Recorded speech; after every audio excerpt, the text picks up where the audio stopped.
time for us to head to the voicemail of Truth and Reason, this one on the state of the Browns after the bye week. Hi, Dave. This is Ron Byer. Dave, I hope this past week every coach and every player did a lot of soul-searching to determine how they want the last 5 games to unfold. A season that started with a roster that made fans have high expectations. Coach Stefanski made mistake number 1 by not immediately molding the players into a team, by letting training camp and preseason go by without starting the process. This lack of team and self-discipline has led to a Jekyll and Hyde season so far, by players making too many foolish self-inflicted errors, of too many penalties, bad passes and drop passes, poor route running, and not utilizing good tackling technique. And in some cases, players worrying about themselves first instead of team.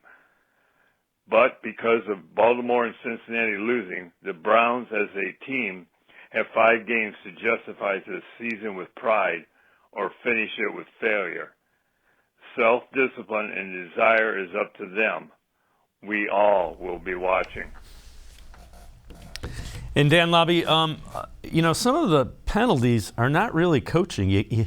At this point, if you've made it to the NFL, you know where you're supposed to line up. It's just a matter of being present enough in what's going on to do it correctly. Some of the pre-snap things you can't pin on the coaching. It's not like they're not telling them how to line up. I guarantee you that. Yeah, and listen, even guys should be used to all the shifting and motions and all of that by now. They should have a lot of that stuff down. So there is just some sloppiness there, but those are the penalties that kill you.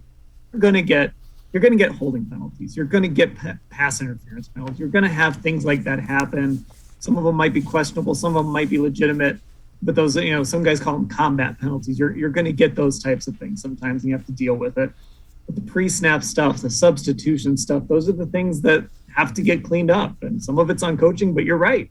Some of it's on the players. Like, you've just got to get lined up properly and do what you're supposed to do, because Alex Van Pelt and Kevin Stefanski can't go out there, like a youth basketball team or a youth football team, and put you in position and then go run the play. You've got to do it yourself, and you've got to know what you're supposed to do. Yeah, the preparation has to be there earlier in the week so that Sunday you just know where you're at.